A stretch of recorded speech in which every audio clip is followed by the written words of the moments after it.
Hi friends, welcome to my new video. ಎಲ್ಲರಿಗೂ ಸುಸ್ವಾಗತ.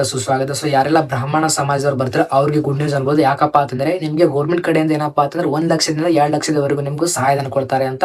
So ಏನಪ್ಪಾ ಅಂತಂದ್ರೆ ಇವಾಗ ನ್ಯೂಸ್ ಅಲ್ಲಿ ಕೊಟ್ಟಿದ್ದಾರೆ. ಮತ್ತೆ ಏನಪ್ಪಾ ಅಂತಂದ್ರೆ ಕೆಲವೊಂದಿಷ್ಟು ಇನ್ಸ್ಟಾ ಪೋಸ್ಟ್ ಅಲ್ಲಿ ಕೂಡ ಏನಪ್ಪಾ ಅಂದ್ರೆ ಬ್ರಾಹ್ಮಣ ಸಮಾಜ ಒಂದು ವೆಬ್ಸೈಟ್ ನಲ್ಲಿ ಕೂಡ ಒಂದು ಆಲ್ರೆಡಿ ಆನ್ಲೈನ್ ಅಪ್ಲಿಕೇಶನ್ ಬಿಟ್ಟಿದ್ದಾರೆ. ಸೊ ಇವತ್ತಿನ ವಿಡಿಯೋದಲ್ಲಿ ಏನಪ್ಪಾ ಅಂದ್ರೆ ಏನೇನು ಅದಕ್ಕೆ ಎಲಿಜಿಬಿಲಿಟಿ ಬೇಕು, ಮತ್ತೆ ಏನೇನು ಡಾಕ್ಯುಮೆಂಟ್ಸ್ ಬೇಕು, ಮತ್ತೆ ಯಾವ ತರ ಅಪ್ಲೈ ಮಾಡ್ಬೇಕಂತ ಇವತ್ತಿನ ವಿಡಿಯೋದಲ್ಲಿ ನಿಮಗೆ ಹೇಳ್ಕೊಡ್ತಾ ಇದ್ದೀನಿ. ದಯವಿಟ್ಟು ಯಾರಾದ್ರೂ ನಮ್ಮ ಚಾನಲ್ ಹೊಸಬ್ರಿದ್ರೆ ನಮ್ಮ ಚಾನಲ್ ಸಬ್ಸ್ಕ್ರೈಬ್ ಮಾಡಿ, ಮತ್ತೆ ಲೈಕ್ ಮಾಡಿ, ಮತ್ತೆ ಎಲ್ಲ ಫ್ರೆಂಡ್ಸ್ಗೆ ಶೇರ್ ಮಾಡಿ. ಯಾಕಪ್ಪ ಅಂದ್ರೆ ಗೌರ್ಮೆಂಟ್ ಕಡೆಯಿಂದ ಬರ್ತಕ್ಕಂಥ ಎಲ್ಲ ಗೌರ್ಮೆಂಟ್ ಸ್ಕೀಮ್ ಆಗಲಿ, ಮತ್ತೆ ಗೌರ್ಮೆಂಟ್ ಜಾಬ್ ಆಗಲಿ, ಸ್ಕಾಲರ್ಶಿಪ್ ಆಗಲಿ, ಪ್ರತಿಯೊಂದು ಕೂಡ ನಮಗೆ ಈ ಚಾನಲ್ ಅಲ್ಲಿ ಸಿಗುತ್ತೆ. ಸೊ ದಯವಿಟ್ಟು ವಿಡಿಯೋ ಸ್ಕಿಪ್ ಮಾಡದೆ ಕೊನೆ ತನಕ ನೋಡಿ. ದಯವಿಟ್ಟು ವಿಡಿಯೋ ಲೈಕ್ ಮಾಡಿ.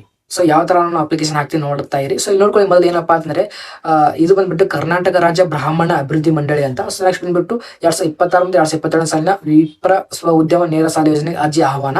ಸೊ ನೆಕ್ಸ್ಟ್ ಬಂದ್ಬಿಟ್ಟು ಕರ್ನಾಟಕ ರಾಜ್ಯ ಬ್ರಾಹ್ಮಣ ಅಭಿವೃದ್ಧಿ ಮಂಡಳಿಯ ವತಿಯಿಂದ ವಿಪ್ರ ಸ್ವ ಉದ್ಯಮ ನೇರ ಸಾಲ ಯೋಜನೆಯ ಮೂಲಕ ಆರ್ಥಿಕವಾಗಿ ಹಿಂದುಳಿದ ಬ್ರಾಹ್ಮಣ ಸಮುದಾಯದವರು ಗುಡಿ ಕೈಗಾರಿಕೆ, ಸಣ್ಣ ಕೈಗಾರಿಕೆ, ಹೋಟೆಲ್ ಉದ್ಯಮ, ಕೇಟರಿಂಗ್, ಅಂಗಡಿ, ಟೈಲರಿಂಗು, ಟ್ಯಾಕ್ಸಿ ಹಾಗೂ ಹಸು ಸಾಕಾಣಿಕೆ ಅಂತ ಸ್ವಯಂ ಉದ್ಯೋಗಕ್ಕೆ ಕೈಗೊಳ್ಳಲು ಆರ್ಥಿಕ ನೆರವು ಒದಗಿಸಲು ಕನಿಷ್ಠ ರು 1 ಲಕ್ಷ ಹಾಗೂ ಗರಿಷ್ಠ ರು 2 ಲಕ್ಷವರೆಗೂ ಏನಪ್ಪಾ ಅಂತ ನಿಮಗೆ ಕೊಡ್ತೀವಿ ಅಂತ ಅವ್ರು ಹೇಳ್ತಾ ಇದ್ದಾರೆ. ಸೊ ಏನಪ್ಪಾ ಯಾರಿಲ್ಲ ನೀವು ಅಂದ್ರೆ ಬ್ರಾಹ್ಮಣ ಸಮಾಜದವ್ರಿಗೆ ಮಾತ್ರ ಇದೆ ಇದು. ಸೊ ಯಾರಿಗೆಲ್ಲಪ್ಪ ನೋಡ್ಕೋಬಹುದು ನೀವು, ಪ್ರತಿಯೊಂದು ಹೇಳಿದ್ವಿ ಆಲ್ರೆಡಿ. ಏನಪ್ಪಾ ಅಂದ್ರೆ ಗುಡಿ ಕೈಗಾರಿಕೆ, ಸಣ್ಣ ಕೈಗಾರಿಕೆ, ಜೊತೆಗೆ ಏನಪ್ಪಾ ಅಂದ್ರೆ ಹೋಟೆಲ್ ಉದ್ಯಮ ಅಂದ್ರೆ ಕ್ಯಾಟರಿಂಗು, ಜೊತೆಗೆ ಏನಪ್ಪಾ ಅಂಗಡಿ, ಟೈಲರಿಂಗು, ನೆಕ್ಸ್ಟ್ ಬಂದ್ಬಿಟ್ಟು ಏನಪ್ಪಾ ಅಂದ್ರೆ ಟ್ಯಾಕ್ಸಿ ಹಾಗೂ ಹಸು ಸಾಕಾಣಿಕೆ ಅಂತ ಸ್ವಯಂ ಉದ್ಯೋಗ ಕೈಗೊಳ್ಳಲು ಆರ್ಥಿಕ ನೆರವು ಒದಗಿಸಲಾಗಿದೆ. ಎಷ್ಟಪ್ಪ ಅಂದ್ರೆ 1 ಲಕ್ಷದಿಂದ 2 ಲಕ್ಷದವರೆಗೂ ನಿಮ್ಗೆ ಅವ್ರು ಏನಪ್ಪಾ ಅಂದ್ರೆ ಕೊಡ್ತೆ ಅಂತ ಹೇಳಿದ್ದಾರೆ. ಸೊ ಎಷ್ಟು ಇಲ್ಲಿ ನೋಡ್ಕೊಳ್ಳಿ, ಘಟಕದ ವೆಚ್ಚ ಎಷ್ಟಪ್ಪ ಅಂದ್ರೆ 1 ಲಕ್ಷ.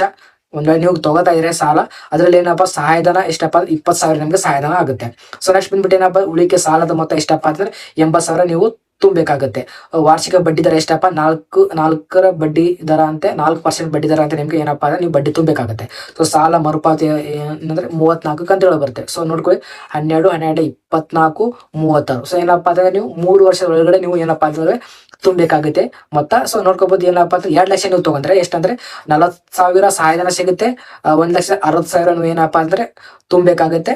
ಅದನ್ನು ಕೂಡ ಸೇಮ್ ಅಜಿಟ್ಸ್ 4% ಬಡ್ಡಿ ದರ ಇರುತ್ತೆ. ನೆಕ್ಸ್ಟ್ ಬಂದ್ಬಿಟ್ಟು ಸೇಮ್ 34 ಕಂತುಗಳು ಅಲ್ಲಿ ತುಂಬಬೇಕಾಗುತ್ತೆ. ಸೊ ಇಷ್ಟಲ್ಲಿ ಮಾಹಿತಿ ಇದೆ.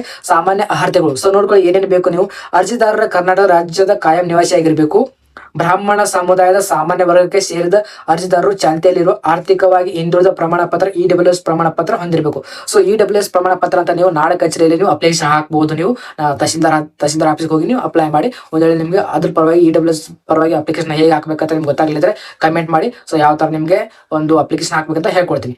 ಸೊ ನೆಕ್ಸ್ಟ್ ಬಂದ್ಬಿಟ್ಟು ಏನಪ್ಪಾ ಅಂತಂದ್ರೆ ನೆಕ್ಸ್ಟ್ ನೋಡ್ಕೊಳ್ಳಿ, ಅರ್ಜಿದಾರ ವಯಸ್ಸು 18ರಿಂದ 65 ವರ್ಷದೊಳಗರಾಗಿರ್ಬೇಕು.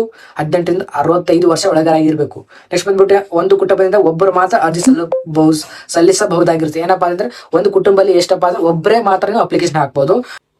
ವ್ಯಾಸಂಗ ಮಾಡುತ್ತಿರುವ ವಿದ್ಯಾರ್ಥಿಗಳು ಅರ್ಜಿ ಸಲ್ಲಿಸಲು ಅವಕಾಶವಿರುವುದಿಲ್ಲ ಅಂತಂದ್ರೆ. ಸೊ ಯಾರೆಲ್ಲ ಎಜುಕೇಶನ್ ಕಲಿತಾ ಇದ್ರೆ, ಇನ್ನು ಸ್ಟಡಿ ಮಾಡ್ತಾ ಇದ್ರೆ ಅವ್ರಿಗೆ ಏನಪ್ಪಾ ಅಂದ್ರೆ ಈ ಅಪ್ಲಿಕೇಶನ್ ಹಾಕಕ್ಕೆ ಅವ್ರ ಎಲಿಜಿಬಿಲಿಟಿ ಇಲ್ಲ ಅಂತ ಹೇಳಿದ್ದಾರೆ. ಸೊ ನೆಕ್ಸ್ಟ್ ಬಂದ್ಬಿಟ್ಟು ಏನಪ್ಪಾ ಅಂದ್ರೆ ಸಾಲದ ಉದ್ದೇಶವನ್ನು 10 ಪದಗಳಿಗಿಂತ ಕಡಿಮೆ ಇಲ್ಲದಂತೆ ಸ್ಪಷ್ಟವಾಗಿ ಆನ್ಲೈನ್ ಅರ್ಜಿಯಲ್ಲಿ ನಮೂದಿಸಬೇಕು. ಇಲ್ಲವಾದಲ್ಲಿ ಅರ್ಜಿಯನ್ನು ತಿರಸ್ಕರಿಸಲಾಗುವಂತಿದೆ. ಸೊ ಏನಪ್ಪಾ ಅಂದ್ರೆ ಕರೆಕ್ಟ್ ಆಗಿ ತುಂಬಿಕೊಳ್ಳಿ, ಇಲ್ಲಪ್ಪ ಅಂತ ರಿಜೆಕ್ಟ್ ಆಗುತ್ತೆ ಅಂತ ಹೇಳ್ತಾ ಇದ್ದಾರೆ. ಸೊ ನೆಕ್ಸ್ಟ್ ಬಂದ್ಬಿಟ್ಟು ಅರ್ಜಿದಾರರ ಆಧಾರ್ಗೆ ಮೊಬೈಲ್ ಸಂಖ್ಯೆ ಲಿಂಕ್ ಆಗಿರಬೇಕು ಮತ್ತು ಬ್ಯಾಂಕ್ ಖಾತೆ NPCI ಸೀಡ್ ಆಗಿರ್ಬೇಕಂತಿದೆ. ಸೊ ಏನಪ್ಪಾ Aadhaar card phone number compulsory link ಇರಲೇಬೇಕು. ನೆಕ್ಸ್ಟ್ ಬಂದ್ಬಿಟ್ಟು ಏನಪ್ಪಾ NPCI ಅಂತ ಇರುತ್ತೆ. ಸೊ ಅದು ಲಿಂಕ್ ಮಾಡ್ಕೊಳ್ಬೇಕು ಕಂಪಲ್ಸರಿ. ಸೊ ಅವ್ರು ಮಾತ್ರ ಏನೋ ಅಪ್ಲಿಕೇಶನ್ ಹಾಕ್ಬೋದು. ಸೊ ಇಷ್ಟೆಲ್ಲ ಏನಪ್ಪಾ ಅಂದ್ರೆ ನಿಮಗೆ ಒಂದು ಮಾಹಿತಿ ಇದೆ. ಸೊ ಮಹಿಳೆಯರಿಗೆ 33% ಹಾಗೂ ದಿವ್ಯಾಂಗರಿಗೆ 5% ಮೀಸಲಾತಿಯನ್ನು ನೀಡಲಾಗುವುದು. ಸೊ ಇಷ್ಟೆಲ್ಲ ಇದೆ. ಸೊ ಲೇಡೀಸ್ ಇದ್ರೆ ಏನಪ್ಪಾ 33% ನಿಮಗೆ ಏನಪ್ಪಾ ಅಂತಂದ್ರೆ ಮೀಸಲಾತಿ ಕೊಡಲಾಗುವುದು. ನೆಕ್ಸ್ಟ್ ಏನಪ್ಪಾ ದಿವ್ಯಾಂಗರಿಗೂ ಕೂಡ ಏನಪ್ಪಾ ಅಂತಂದ್ರೆ 5% ನಿಮಗೆ ಜಾಸ್ತಿ ಮೀಸಲಾತಿ ಕೊಡ್ತಾರೆ ಅಂತ ಹೇಳಿದ್ದಾರೆ.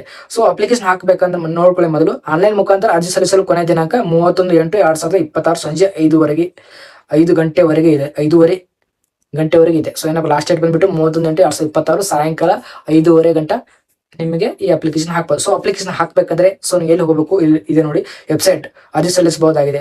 KSBDB.Karnataka.Government ಸೊ ನೀವು ಅರ್ಜಿ ಸಲ್ಲಿಸಬಹುದಂತಿದೆ. ಸೊ ನೋಡ್ಕೊಳ್ಳಿ ಏನಪ್ಪಾ ಅಂತಂದ್ರೆ ಸೊ ನೀವು ಇಲ್ಲಿ ಕ್ರೋಮ್ ಹೋಗಿ. ಸೊ ಕ್ರೋಮ್ ಹೋದ್ರೆ ಇಲ್ಲಿ ನೋಡ್ಕೊಳ್ಳಿ. ಸೊ KSBDB .kernataka.government ಸೊ ಈ ತರ ಒಂದು ನೀವು ಟೈಪ್ ಮಾಡಿದ್ರೆ ಸೊ ಇಲ್ಲಿ ಇದು ಏನೋ ಬಂದ್ಬಿಡುತ್ತೆ ಆಟೋಮೆಟಿಕ್ ಆಗಿ. ನಾವು ಕರ್ನಾಟಕ ರಾಜ್ಯ ಬ್ರಾಹ್ಮಣ ಅಭಿವೃದ್ಧಿ ಮಂಡಳಿ ಅಂತ, ಸೊ ಕರ್ನಾಟಕ ಸರ್ಕಾರ. ಸೊ ನೆಕ್ಸ್ಟ್ ಬಂದ್ಬಿಟ್ಟು ಇಲ್ಲಿ ನೋಡ್ಕೊಳ್ಳಿ, ಸೊ 2026ನೇ ಸಾಲಿನ ವಿಪ್ರ ಸ್ವ ಉದ್ಯಮ ನೇರ ಸಾಲ ಯೋಜನೆ ಅರ್ಜಿ ಸಲ್ಲಿಸಲು ಇಲ್ಲಿ ಕ್ಲಿಕ್ ಮಾಡಿದೆ. ಸೊ ಇದ್ರ ಮೇಲೆ ಕ್ಲಿಕ್ ಮಾಡ್ಕೊಳ್ಳಿ. ಸೊ ಇದ್ರ ಮೇಲೆ ಕ್ಲಿಕ್ ಮಾಡ್ಕೊಂಡ್ರೆ ಏನಪ್ಪಾ ಅಂತಂದ್ರೆ ನಿಮಗೆ ಸೊ ಆಟೋಮೆಟಿಕ್ ಆಗಿ ಅವ್ರದ್ದು ಪೇಜ್ ಹೋಗುತ್ತೆ. ಸೊ ಇಲ್ಲಿ ಸಾಮಾನ್ಯ ಹಾತು ಆಲ್ರೆಡಿ ಹೇಳಿದೆ ನಿಮಗೆ ಪ್ರತಿಯೊಂದು ಕೂಡ ಇಲ್ಲಿ ಸೊ ಇದೆ. ನೆಕ್ಸ್ಟ್ ಬಂದ್ಬಿಟ್ಟು ಏನಪ್ಪಾ ಕೆಳಗೆ ಸ್ಕ್ರಾಲ್ ಡೌನ್ ಮಾಡ್ಕೊಳ್ಳಿ. ಸೊ ಸ್ಕ್ರಾಲ್ ಡೌನ್ ಮಾಡ್ಕೊಂಡ್ರೆ ಇಲ್ಲಿ ನೋಡ್ಕೊಬಹುದು ಷರತ್ತುಗಳು. ಸೊ ಇಷ್ಟೆಲ್ಲ ಇದೆ. ಈ ಯೋಜನೆ ಅಡಿ ಪಡೆದ ಸಾಲವನ್ನು ಸಾಲ ಮಂಜೂರಾತಿ 2 ತಿಂಗಳ ನಂತರ ಪ್ರತಿ ತಿಂಗಳು 3 ವರ್ಷಗಳ ಕಾಲ ಒಟ್ಟು 34 ಮಾಸಿಕ ಕಂತುಗಳಲ್ಲಿ ಮೂಲಧನ ಹಾಗೂ ಬಡ್ಡಿಯೊಂದಿಗೆ ಆನ್ಲೈನ್ ಮೂಲಕ ಕಡ್ಡಾಯವಾಗಿ ಪಾವತಿಸಬೇಕು. ಸೊ ಏನಪ್ಪಾ ಅಂದ್ರೆ ನೀವೇನಪ್ಪಾ ಅಂತಂದ್ರೆ 3 ವರ್ಷಗಳ ಕಾಲ ನಂತರ ಏನಪ್ಪಾ ಅಂದ್ರೆ ಕಡ್ಡಾಯವಾಗಿ ನೀವು ಕಂಪಲ್ಸರಿ ತುಂಬಲೇಬೇಕು, ಇಲ್ಲ ಅಂದ್ರೆ ನಡೆಯಲ್ಲ ಇದ್ದಾರೆ. ಸೊ ಪ್ರತಿಯೊಂದು ಕೂಡ ಇಷ್ಟೆಲ್ಲ ಮಾಹಿತಿ ಆಲ್ರೆಡಿ ಹೇಳಿದೀನಿ. ಸೊ ಇಲ್ಲಿ ಲಾಗಿನ್ ಅಂತ ಇರುತ್ತೆ. ಸೊ ಲಾಗಿನ್ ಮೇಲೆ ಕ್ಲಿಕ್ ಮಾಡ್ಕೊಳ್ಳಿ. ಸೊ ಲಾಗಿನ್ ಮೇಲೆ ಕ್ಲಿಕ್ ಮಾಡ್ಕೊಂಡು ಏನಪ್ಪಾ ಅಂದ್ರೆ ಇಲ್ಲಿ ಫೋನ್ ನಂಬರ್ ಹಾಕಿ ಏನಪ್ಪಾ ಅಂದ್ರೆ ನೆಕ್ಸ್ಟ್ ಬಂದ್ಬಿಟ್ಟು ಇಲ್ಲಿ OTP ಕಳಿಸಿರಿ. ಸೊ OTP ಹಾಕಿ ಸೊ ಲಾಗಿನ್ ಮಾಡ್ಕೊಳ್ಳಿ. ಸೊ ಲಾಗಿನ್ ಮಾಡ್ಕೊಂಡ್ರೆ ಮತ್ತೆ ಇನ್ನೊಂದು ಪೇಜ್ ಓಪನ್ ಆಗುತ್ತೆ. ನೋಡ್ಕೊಬಹುದು ನೀವು ಯಾವ ತರ ಪೇಜ್ ಅಂತ.